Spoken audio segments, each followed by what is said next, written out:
Good morning student. Resistance continue है। हर resistance के phase के बाद आपको न्यूमेरिकल करवाए जा रहे हैं, भले एक एक दो दो अपन डाल दें।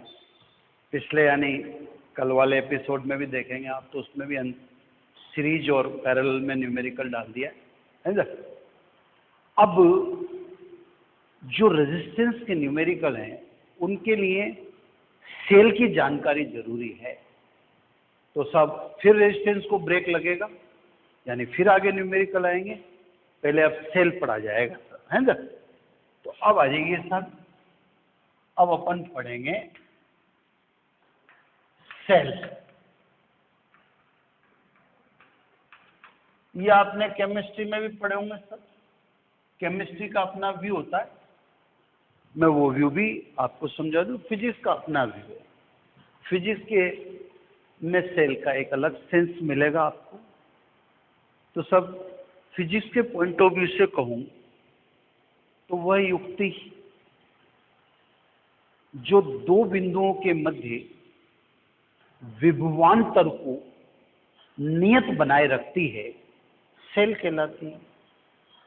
भाई विभव का अंतर, जैसे बैटरी का एक सिरा आपने यहां टच कर दिया और एक यहां टच कर दिया, तो बैटरी का एक सिरा कंडक्टर के यहां और कंडक्टर के यहां टच करते ही करंट फ्लो क्यों होने लग गई? क्योंकि लोअर पोटेंशियल यहां टच कर दिया, हायर पोटेंशियल यहां टच कर दिया। आवेश उच्च से निम्न विभव की तरफ, यानी हायर से लोअर की तरफ गमन करता है, और आवेश के इस फ्लो से करंट क्रिएट होती या प्रोड्यूस होती है। अब ये करंट तो तब तक ही फ्लो होगी ना जब तक कि सिरों के मध्य विभव का अंतर बना रहे। तो सेल का यही काम है कि वो दो बिंदुओं के मध्य विभव के अंतर को नियत बनाए रखे, तभी चालक में धारा प्रवाहित। तो सब दोबारा बोल देता हूं, वह युक्ति जो दो बिंदुओं के मध्य विभवांतर का मान नियत बनाए रखती है, सेल कहलाती है। केमिस्ट्री के पॉइंट ऑफ व्यू से कहें या अन्य शब्दों में कहें तो ये रासायनिक ऊर्जा को विद्युत ऊर्जा में रूपांतरित करने का एक साधन है। चलिए, सेल दो प्रकार के होते हैं। प्राथमिक सेल है, यहां से थोड़ा मैं स्लो हो जाऊंगा तब। क्यों होऊंगा? क्योंकि ये जो टॉपिक रन कर रहा है इसको मैं इससे थोड़ा सा डिटेल में लूंगा कि लेबोरेटरी का टॉपिक है। लैब में बहुत ज्यादा इसकी जरूरत पड़ेगी, तो मैं कोशिश करूंगा कि आपको लैब में प्रॉब्लम ना हो। प्राइमरी सेल वह सेल जिनके अपघट्य इलेक्ट्रोलाइट में होने वाली रासायनिक अभिक्रियाएं यानी केमिकल रिएक्शन अनुत्क्रमणीय हों, इरिवर्सिबल हों, प्राइमरी सेल कहलाता है। यानी ये सेल केवल रासायनिक ऊर्जा का विद्युत ऊर्जा में ही रूपांतरण करते हैं। विद्युत ऊर्जा चार्जेबल नहीं है, उल्टा नहीं हो सकता। ये विद्युत ऊर्जा को रासायनिक ऊर्जा में रूपांतरित नहीं करेंगे। तो वैसे जिनके अपघट्य में होने वाली रासायनिक अभिक्रियाएं अनुत्क्रमणीय हों, इरिवर्सिबल हों, प्राथमिक सेल कहलाते हैं। हमारी लैब में दो प्राथमिक सेल हैं। अब आप लैब के पॉइंट ऑफ व्यू से सुनना था पूरा। एक प्राथमिक सेल तो है जिसका नाम है डेनियल सेल, है ना, और दूसरा प्राथमिक सेल इसका नाम है लेक्लांशी सेल। और मार्केट में हमें जो टॉर्च में डालने वाला मिलता है वो भी यही है, उसे सूखा सेल भी कहते हैं। ठीक है ना। मेरी बातें तो लैब के हिसाब से होंगी। तो प्राइमरी सेल में हमारी लैब में कितने? दो। पूरा ध्यान से। आपको कैसे पता पड़ेगा साहब? तो आपको पता पड़ने का तरीका बताता हूं। ये सब तांबे का खोखला पात्र है। ये जो सेल है वो आप कैसे पहचान जाओगे? कॉपर का कंटेनर होगा ये खोखला, है ना। इसको देखेंगे तो ये प्लास्टिक का वही खोखला खाली पात्र है, ठीक है ना। तो एक तो डिफरेंस ऐसे पहचाना, ओपन, दोनों ही ओपन है, ये भी ओपन है, खोखले का मतलब ओपन है ना, ये भी ओपन है, क्लियर। इसको स्टैंडर्ड सेल भी बोलते हैं, स्टैंडर्ड सेल, हिंदी में मानक सेल।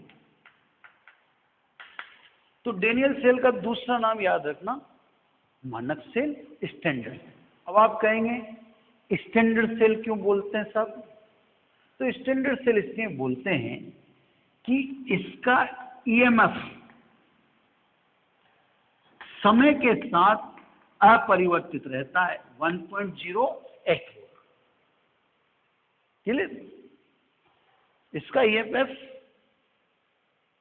कांस्टेंट विद टाइम 1.08 रहेगा। आपको ध्यान रखना पड़ेगा, किसी पूछेंगे तो शर्म वाली बात है, ये फिक्स है इसका, है ना। इसकी बात करें तो इसका ईएमएफ मैक्सिमम 1.5 वोल्ट होता है, मैक्सिमम। इसका मतलब 1.1 भी हो सकता है, 1.2 भी हो सकता है, 0.9 भी हो सकता है। तो ये वेरी है, ये परिवर्ती है, कांस्टेंट नहीं है। ये तो मैंने मैक्सिमम वैल्यू लिखी है। तो एक डिफरेंस, दोनों प्राइमरी सेल ही, तो एक तो आपको कंटेनर का फर्क मिल जाएगा, एक इनके ईएमएफ में। अब ईएमएफ क्या होता है, ये मैं अभी आपको यही पढ़ाने के लिए टॉपिक खोला है मैंने, तो इसलिए मैं पहले से बोल रहा हूँ आपके सामने, ताकि आपको कुछ आभास हो कि कुछ नई चीजें आपके सामने आने वाली है। सेल में वो चीजें पढ़ेंगे जो आपने केमिस्ट्री में टच नहीं की, बस अभी शुरुआत में मैं सब आपको फेमिलियर कर रहा हूँ। तो ईएमएफ का मतलब तो मैं बता दूंगा, है ना। ये सेल दोष रहित है, इसमें कोई दोष नहीं है, ये दोष युक्त है, इसीलिए तो इसका ईएमएफ क्या करता है, वेरी करता है ना। तो ये दोष युक्त है, इसके दोष का नाम है पोलराइज, ध्रुवण दोष, जिसको इंग्लिश में पोलराइजेशन बोलते हैं। तो ये दोनों प्राइमरी सेल हैं, है ना, दोनों। इसमें इलेक्ट्रोलाइट के नाम पे होता है NH4Cl। इसमें दो इलेक्ट्रोलाइट यानी दो अपघट्य होते हैं, इसमें कॉपर सल्फेट भी होता है एंड डाइल्यूट H2SO4 भी होता है ना। तो सब कहने का मतलब ये प्राइमरी सेल है, अपनी लेबोरेटरी में पहचान जाओगे। डेनियल का दूसरा नाम क्या है, मानक। पात्र से पहचान जाना, है ना। बाकी तो अन्य चीजें वो तो पहचान में नहीं आएंगी, वो तो देखने के बाद ही पता पड़ेगा। आप पहचानने का प्रथम तरीका ये क्लियर साहब, है ना। बाकी मैंने और बता ही दिया कि इसमें दोष नहीं है, दोष रहित है इसलिए मानक है, ये दोष युक्त है इसलिए मानक नहीं है, स्टैंडर्ड सेल नहीं है। एक बात और समझ लीजिए, सेल कोई सा भी हो, लंबे समय तक उसका उपयोग नहीं करना चाहिए, क्योंकि अक्सर सेलों में दोष होते हैं, जिनमें नहीं उनको तो आप कितने, पर जिन सेलों में दोष हैं उनको रुक रुक कर, मतलब जैसे 1 घंटे यूज किया फिर ऑफ कर देना चाहिए, 15 मिनट यूज किया ऑफ कर देना चाहिए, क्लियर। तो ये तो प्राइमरी सेल। अब आ जाइए सेकेंडरी सेल, द्वितीयक सेल, है ना, यानी सेकेंडरी सेल।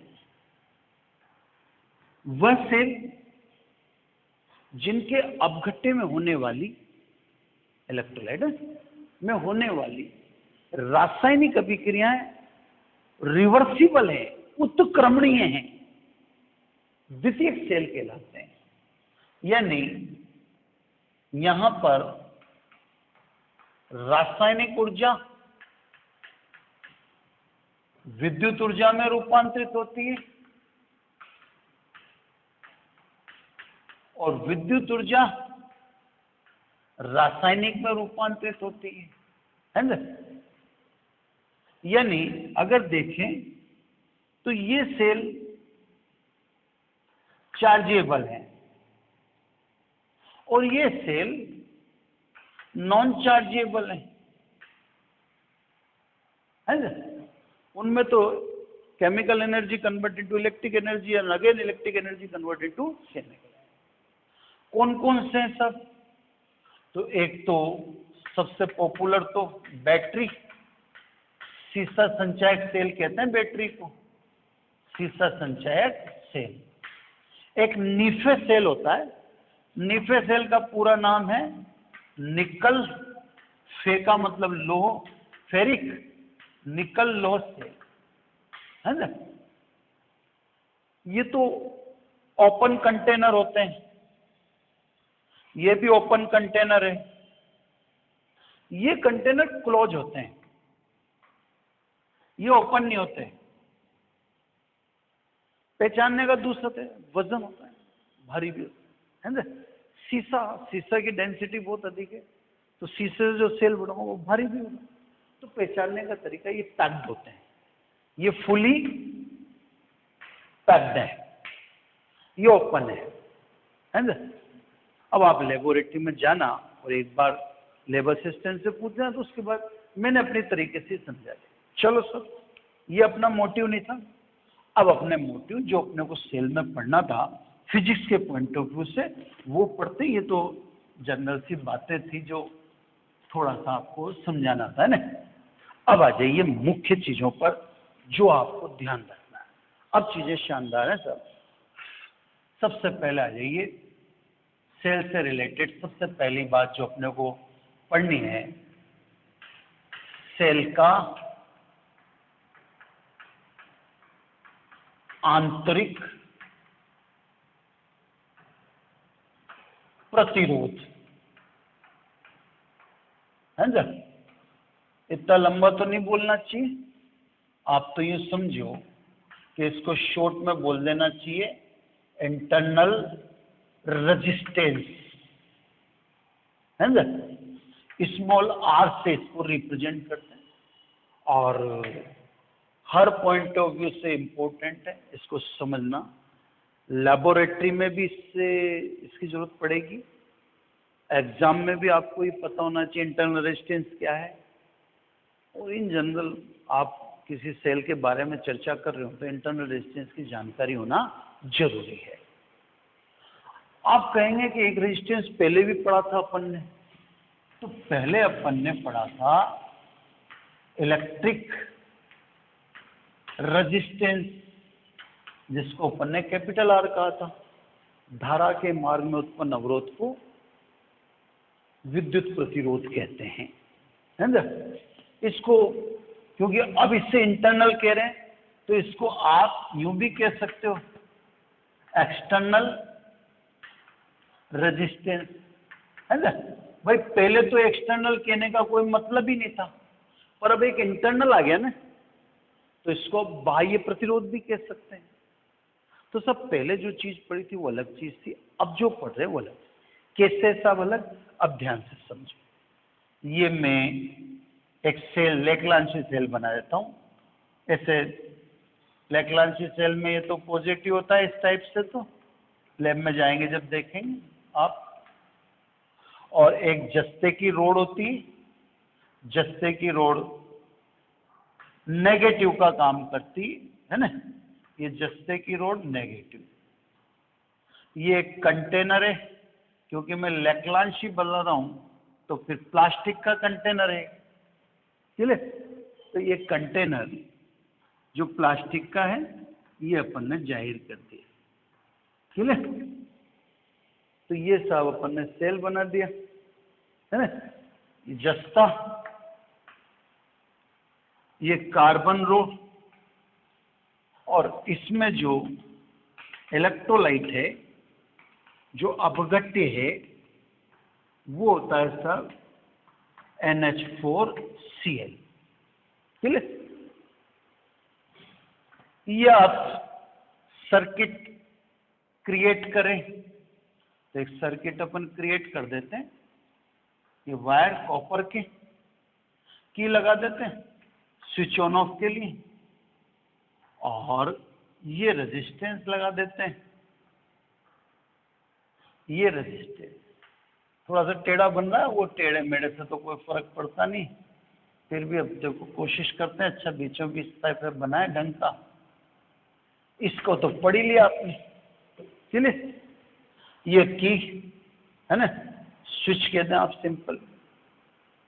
अभी तो ओपन सर्किट है इस समय, जब के ऑफ तो इसको बोलते हैं ओपन सर्किट, है ना।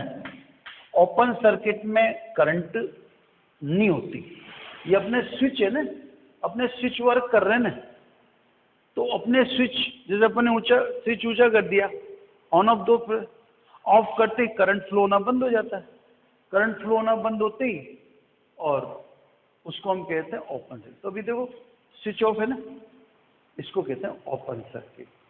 ठीक है, अब आप स्विच ऑन करोगे, अब आप स्विच ऑन करोगे, स्विच ऑन करोगे तो बाहर तो पॉजिटिव से नेगेटिव करंट फ्लो होगी जो दिखाई दी आपने, लेकिन अंदर अपघट्य में, घोल में आयन प्रवाहित होंगे या आवेश प्रवाहित होंगे जस्ते से और कार्बन छड़ की तरफ, उल्टा एक साइकिल कंप्लीट होगा।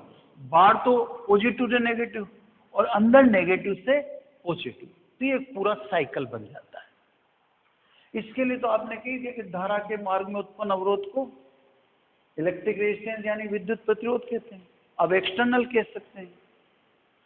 अपने को पढ़ना है अंदर, इंटरनल। अपन सेल पढ़ रहे हैं तो सेल के अंदर क्या होता है वो पढ़ना है। तो सब अब पूरी इतनी लंबी कहानी तो सुनने की जरूरत नहीं है, आप तो सीधा सेल के अंदर घोल में आवेश या आयन के प्रवाह में उत्पन्न अवरोध को सेल का आंतरिक प्रतिरोध। सीधी सी बात है, जब आवेश या आयन नेगेटिव से पॉजिटिव की तरफ जाएगा तो डेफिनेटली जो अपघट्य उसके उदासीन अणु, परमाणु आदि से टकराएगा। कंडक्टर में भी तो अपन यही बात करते थे कि मुक्त इलेक्ट्रॉन जब एक से दूसरे सिरे की ओर गमन करता है तो उदासीन अणु व आयन इलेक्ट्रॉन से टकराते हैं। उसी को तो अपन क्या कहते थे, एक्सटर्नल या इलेक्ट्रिक रेजिस्टेंस। यहाँ पे वही तो हो रहा है, पर ये किसके अंदर हो रहा है, सेल के अंदर हो रहा है। तो इंटरनल अब समझ गया आप, रेजिस्टेंस तो वो की वही चीज है ना। तो सब अपने को पूरा साइकिल बोलने की जरूरत नहीं, बस मैंने आपको समझा दिया कि जैसे की ऑन करते हो तो बाहर तो नेगेटिव, पॉजिटिव से नेगेटिव करंट फ्लो होती है, और अंदर नेगेटिव से पॉजिटिव आयन या चार्ज फ्लो होता है अंदर की तरफ। एक तरह से पूरा साइकिल कंप्लीट होता है। चलिए, तो अपनी डेफिनेशन तो सिंपल होती है कि सेल के अंदर, अपन पूरी रामायण क्यों बोले, सेल के अंदर अपघट्य में आवेश ओब्लिक आयन के प्रवाह में उत्पन्न अवरोध को सेल का आंतरिक प्रतिरोध कहते हैं, है ना। तो एक रेजिस्टेंस यहां भी है, इसको क्या बोलते हैं, इंटरनल रेजिस्टेंस। क्लियर। अब यहां पे जैसे मैं बताऊं आपको, हम जस्ते की छड़ को नेगेटिव बोलते हैं, केमिस्ट्री वाले उसे पॉजिटिव बोलते हैं। केमिस्ट्री वाले कहते हैं जिसका ऑक्सीडेशन है वो पॉजिटिव है, तो केमिस्ट्री वालों के लिए जस्ते की छड़ एनोड है और हमारे लिए वो है केतु। हम बोलते हैं सप्लाई से, वो बोलते हैं लिक्विड से। भाई वो तो उनको तो कहां से कहां फ्लो हो रहा है, उनके तो इससे ही फ्लो हो रहा है, तो वो तो इसको पॉजिटिव बोलेंगे ना। और मेरे फ्लो कहां से, करंट का फ्लो कहां से हो रहा है, इससे हो रहा है, तो मैं इसको पॉजिटिव बोलूंगा। तो जिसको मैं नेगेटिव बोलता हूं, केमिस्ट्री उसे पॉजिटिव बोलती है, क्योंकि वो कहती है जिसका ऑक्सीडेशन है वो हमारे लिए पॉजिटिव। तो कहने का मतलब हम दोनों उल्टा बोलते हैं। उल्टा बोलने का रीजन ये है कि मैं बाहर से बोलता हूं तो मेरी सप्लाई बाहर, तो जहां से दी जा रही है उसको पॉजिटिव बोलूंगा, जहां ली जा रही है उसको नेगेटिव बोलूंगा। और केमिस्ट्री में उल्टा है, जहां से दी जा रही है उसको पॉजिटिव बोलेगी और इसको नेगेटिव। तो जस्ते की क्षण में एक विवाद है जो आप दूर कर लेना। केमिस्ट्री लिक्विड साइड से बोलती है, हम सप्लाई साइड से बोलते हैं, दोनों बात तो एक ही है। हम बोल रहे हैं वो भी सही है, वो बोल रहे हैं जो भी सही, पर वो लिक्विड में देख के बोल रहे हैं हम। चलो सर, अब इंटरनल रेजिस्टेंस की डेफिनेशन होगी। अब इससे रिलेटेड छोटी छोटी बातें इंपॉर्टेंट। पहली बात तो इंटरनल रेजिस्टेंस सदैव एक्सटर्नल रेजिस्टेंस के सीरीज में होता है फॉर एवर। तो जब भी आप मैथमेटिकल सॉल्यूशन करो रेजिस्टेंस का, तो ध्यान रखना इंटरनल रेजिस्टेंस सदैव एक्सटर्नल रेजिस्टेंस के सीरीज में होता है। इसलिए आज के बाद से ये जब अपन सेल दिखाएंगे तो इंटरनल रेजिस्टेंस को अपन नेगेटिव के पास बना देंगे, क्योंकि ये होता तो किसके सीरीज में, आर के। तो अंदर दिखाएंगे तो सिंबल सेल का बिगड़ेगा। अब ऐसे दिखाओगे क्या, ऐसे तो सेल का सिंबल बिगड़ जाएगा, ठीक है ना। अब ये सीरीज में तो ही थी, तो सीरीज में है तो इसको कहां दिखा देंगे सब अपन, नेगेटिव के पास में। तो आज के बाद अगर इंटरनल रेजिस्टेंस से, आज तक तो अपन जानते नहीं थे तो शो नहीं किया, लेकिन आज के बाद अब आप जान चुके हो, तो ध्यान रखना कि इंटरनल रेजिस्टेंस है तो उसको नेगेटिव के पास। क्लियर। सेकेंड, दूसरी बात, आदर्श सेल का आंतरिक प्रतिरोध यानी इंटरनल रेजिस्टेंस 0 माना जाता है, नगण्य मानते हैं।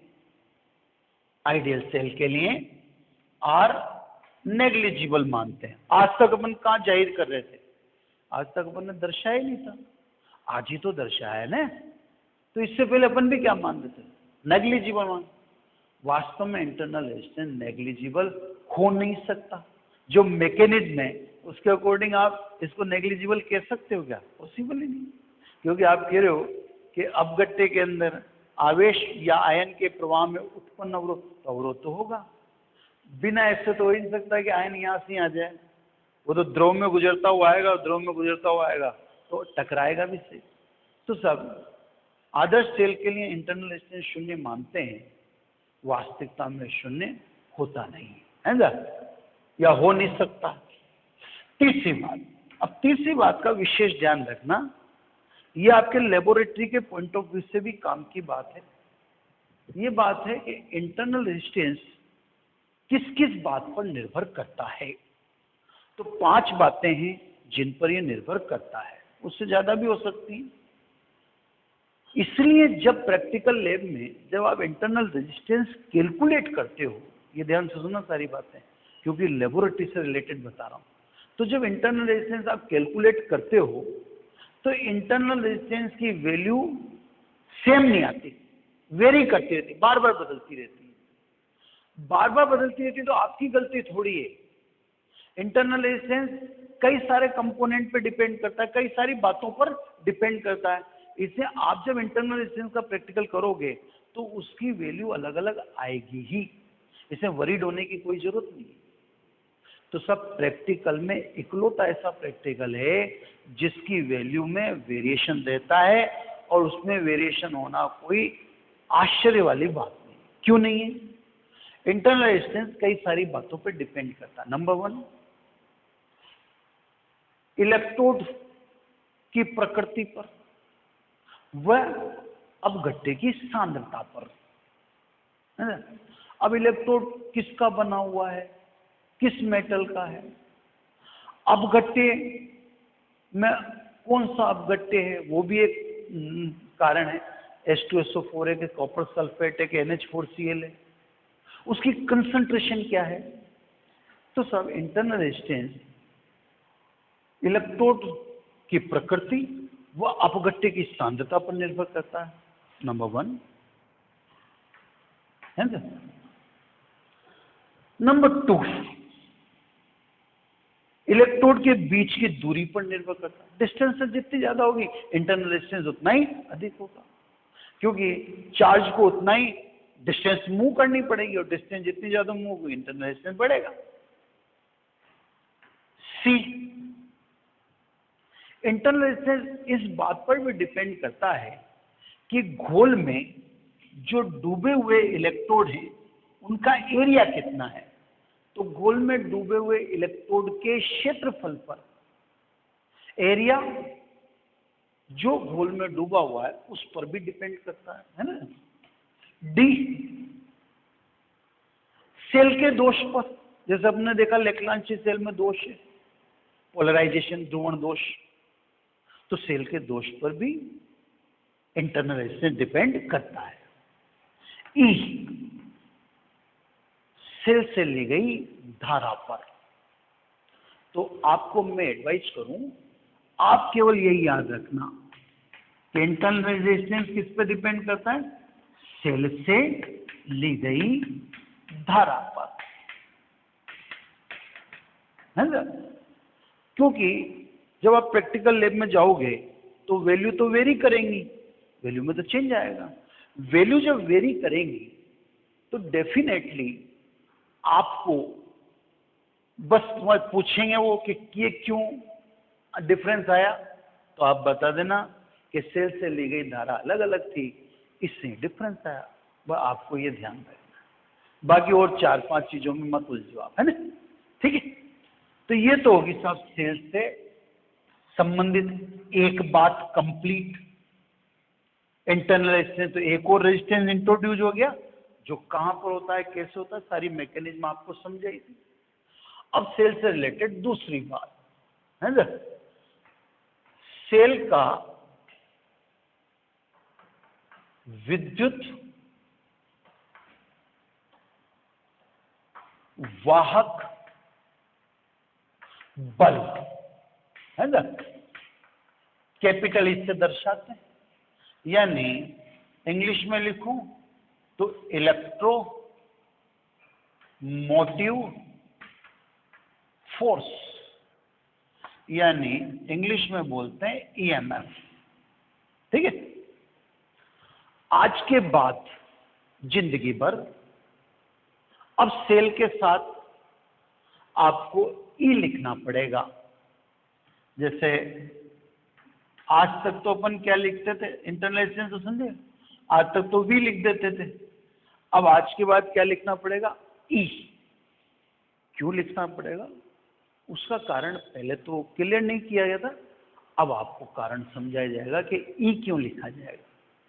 फिर ई लिखेंगे तो फिर बाद में कुछ जो भी आपके दिमाग में क्वेश्चन राइज होंगे उनका भी जवाब दिया जाएगा।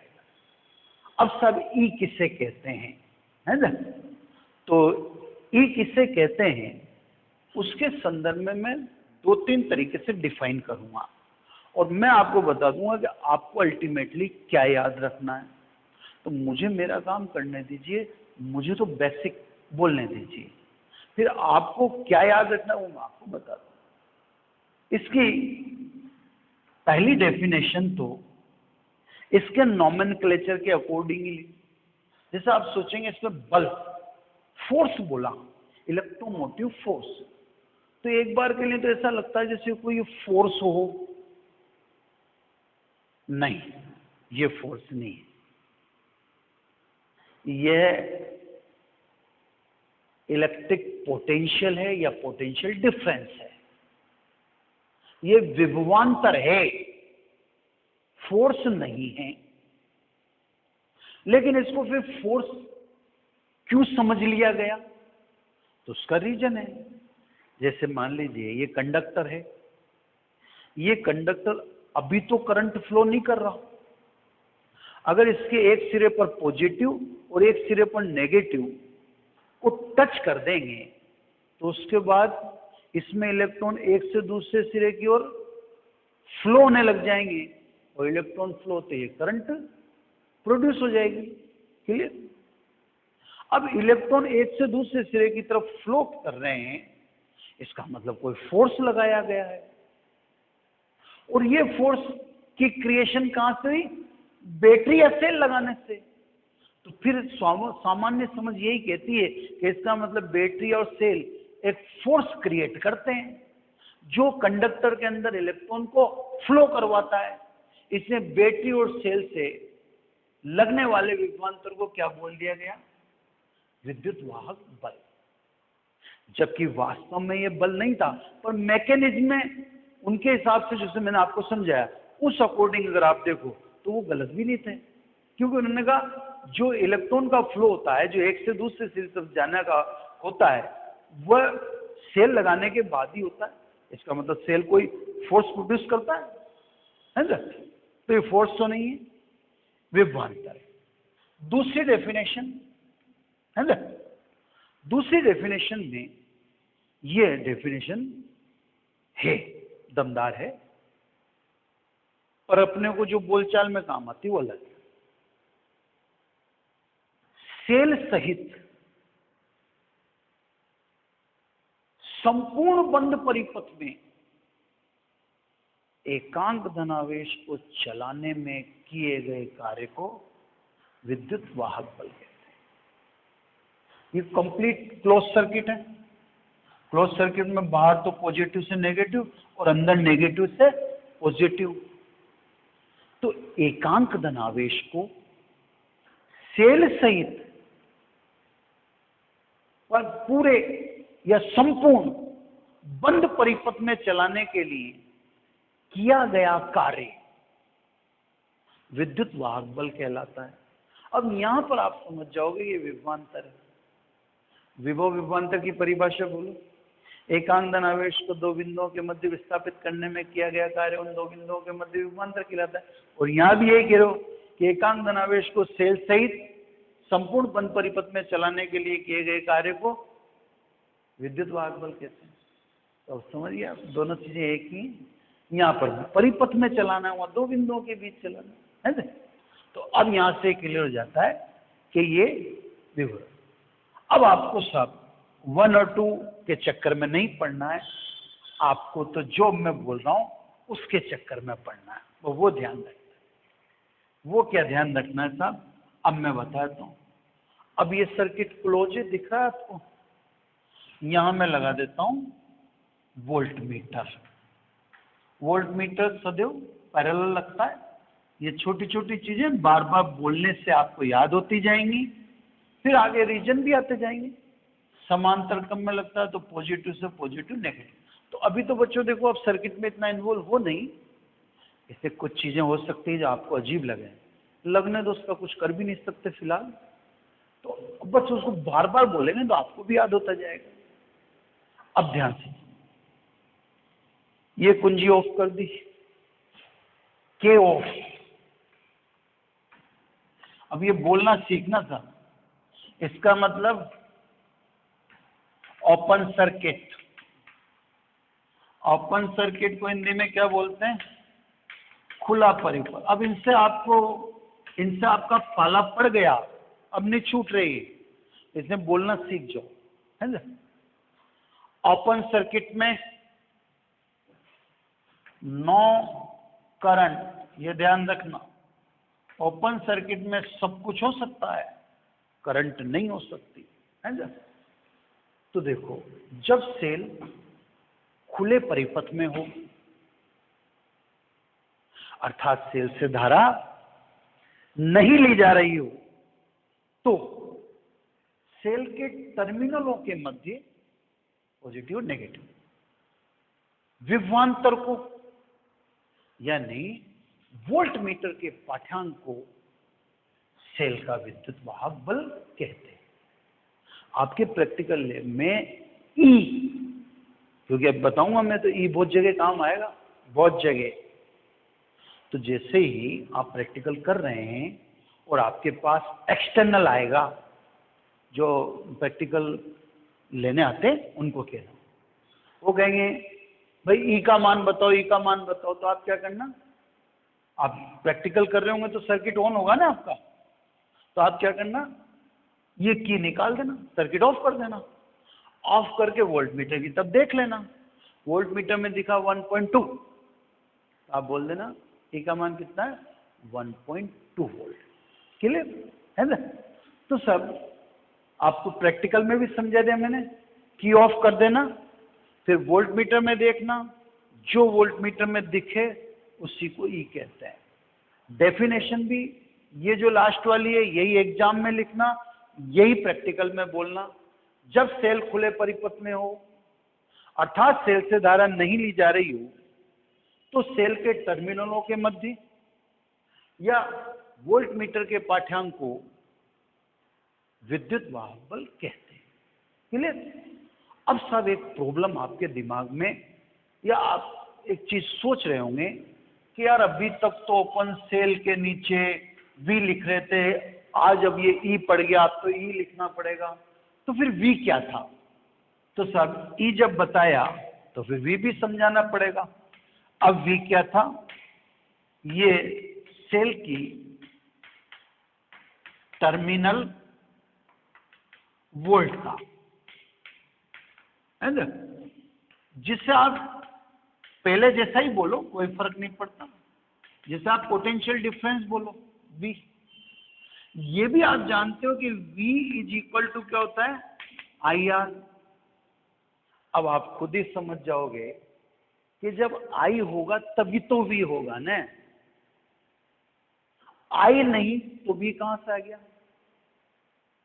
अभी मान लीजिए आप मार्केट से सेल परचेज करने गए दुकान से शॉप पर, तो शॉप वाले से वो सेल लोगे क्या जो वो यूज कर रहा था? नहीं लोगे ना, उससे सील्ड सेल ही लोगे ना कि भाई मुझे पैक सेल दे, ओपन सेल क्यों देता है? और सेल की पैकिंग अगर ओपन होगी तो आप ले लोगे? नहीं लोगे ना।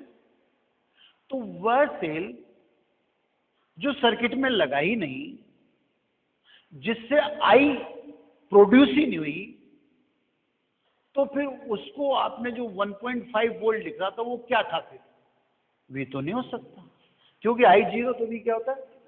तो वो क्या था? ई था। तो जब आप सेल खरीद कर लाते हो तो आप बोलते हैं 1.5 वोल्ट का सेल देना, तो 1.5 वोल्ट का सेल यानी 1.5 वोल्ट बोल रहे हो आप, तो 1.5 क्या है? वी तो हो नहीं सकता, क्योंकि वी तो तब प्रोड्यूस होगा ना जब आप उसको सर्किट में लगा देंगे, करंट फ्लो होगी, तब बोलेंगे ना वी तो। I is equal to 0 then V is equal to 0। Clear? तो जब I है ही नहीं तो V कहां से आ गया? तो जब हम परचेज करके लाते होते हैं, या आप बैटरी खरीदने जाओ मार्केट में, जब आप बैटरी परचेज करने जाते हो तो वो भी सील्ड ही होती है, 12 वोल्ट की, 2 वोल्ट की, जो भी। तो सील्ड बैटरी में 12 वोल्ट क्या है? वी तो नहीं हो सकता। अकॉर्डिंग टू हम V is equal to IR, और अभी आई है ही नहीं क्योंकि वो सेल तो कहीं लगाया ही नहीं। तो फिर 12 वोल्ट क्या है? ई है। तो basically E power of cell है, वी तो यूज ऑफ सेल है, तो अभी दोनों का डिफरेंस भी समझाया जाएगा। तो सब अब आई चाहिए, तो ये मैंने कुंजी के ऑन कर दी, तो के ऑन। अब के ऑन होगी तो इसको क्या बोलेंगे? क्लोज सर्किट, है ना? अब क्लोज सर्किट यानी हिंदी में बोलेंगे बंद परिपथ। तो हिंदी वाले समझ लें, बंद का मतलब ये नहीं कि बंद कर दिया, यह बंद परिपथ का मतलब अलग है ना? तो बंद परिपथ, क्लियर? बंद परिपथ तो यस, अब करंट होगा, सर्किट बंद है ना तो करंट होगा। क्लियर? तो सब जब सेल बंद परिपथ में हो अर्थात सेल से धारा ली जा रही हो, अब तो धारा ले ली, अब बताओ धारा आई जा रही है ना, तो प्रतिरोध के सिरों पर विभव का पतन कितना है? ओम के अकॉर्डिंग कितना ड्रॉप आउट वोल्टेज या कितना वोल्टेज ड्रॉप हो गया, कितना खा गया ये? ओम के अकॉर्डिंग IR खा गया। इसको इंग्लिश में बोलते हैं ड्रॉप आउट, हिंदी में बोलते हैं विभव का पतन, है ना। ये और ये तीनों समांतर क्रम में है कि नहीं है ना। और समांतर क्रम में सदैव विभवांतर क्या होता है, सदैव समान होता है, याद है अच्छी तरह, क्लियर। तो अब कितनी चीजें, जैसे स्विच ऑन करा, स्विच ऑफ में तो ये आएगा समांतर क्रम में, तो फिर जुड़ा ही नहीं। अब स्विच ऑन कर दिया तो ये कौन से क्रम में आ गया, समांतर क्रम में। तो देखो मैं आपको कंफ्यूज करूंगा। जब सेल बंद परिपथ में हो अर्थात सेल से धारा ली जा रही हो, तो प्रतिरोध के सिरों पर विभव का पतन, drop out voltage on resistance, या वोल्ट मीटर का पाठ्यांक, या सेल के टर्मिनलों के मध्य विभवांतर, और टर्मिनल बोलता है सिंपली विभवांतर V बोलते हैं। इसके लिए I का होना जरूरी है, चलिए। तो जब सेल बंद परिपथ में होता है अर्थात सेल धारा देता है, उस समय वोल्ट मीटर का पाठ्यांक टर्मिनल वोल्टा कहलाता है या विभवांतर। अब दोनों में रात और दिन का फर्क है, इसमें और इसमें। मैं इस फर्क को छोटे से समझाता हूं, कोशिश करिएगा आप, है ना, ध्यान से समझना। आपके जैसे ये सेल है, इसका EMF है 1.5 वोल्ट। ध्यान से समझना, ध्यान से, बहुत ध्यान से। इंटरनल रेजिस्टेंस मान लेते हैं अपन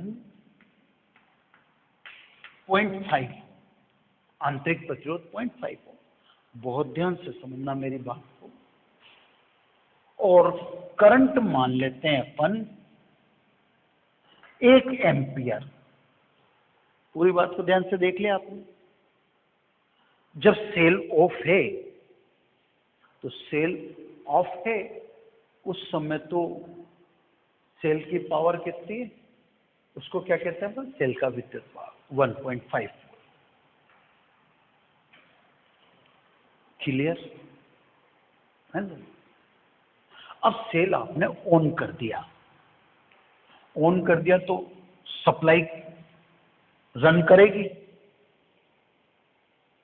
अब ध्यान से देखना, इंटरनल रेजिस्टेंस कितना खा गया, शुद्ध हिंदी में बोलता हूं मैं, आपको समझना है, लैंग्वेज को मत जाओ। इंटरनल रेजिस्टेंस कितना वोल्टेज खा गया,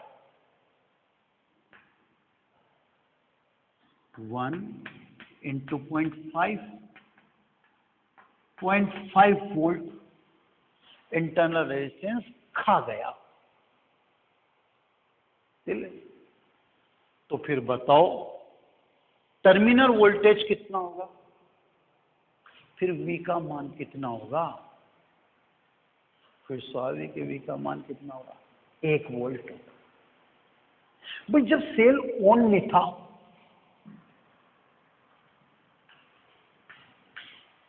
नो करंट, तो इंटरनल रेजिस्टेंस पे ड्रॉप ही नहीं होगा वोल्टेज। काय को ड्रॉप होगा, सप्लाई नहीं है अभी, तो सेल की पूरी पावर।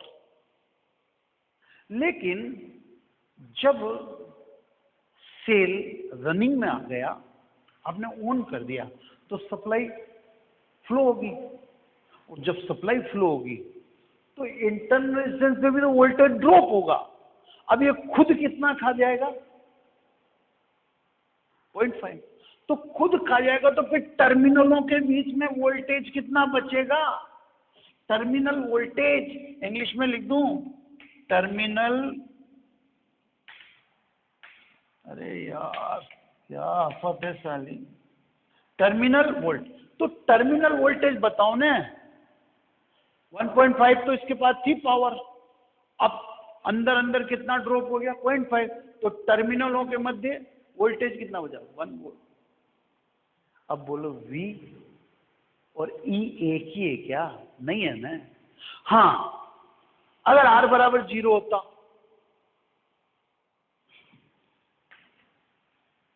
तो फिर अंदर कितना ड्रॉप होता, कुछ नहीं होता। तो फिर V और क्या हो जाते, ये दोनों बराबर हो जाते, यही होता है ना। तो तब हो सकते थे। तो R अभी तक अपन क्या मानते हुए चल रहे थे? नेग्लिजिबल मानते हुए चल रहे थे अभी तक। इसलिए उस समय ई और वी एक ही था, तो अपन क्या लिख देते थे? वी। लेकिन अगर स्मॉल आर है तो अब ई अलग चीज है, वी अलग चीज, अगर स्मॉल आर है। तो बच्चों ये एपिसोड ज़्यादा लंबा जाएगा, तो मैं क्या करता हूँ, इसमें रोक देता हूँ। अभी इसके बारे में इसको कंटिन्यू रखता हूँ, इसको मिटाता नहीं हूँ, ये कल तक चलेगा, अगले एपिसोड में चलेगा, है ना। Thank you very much.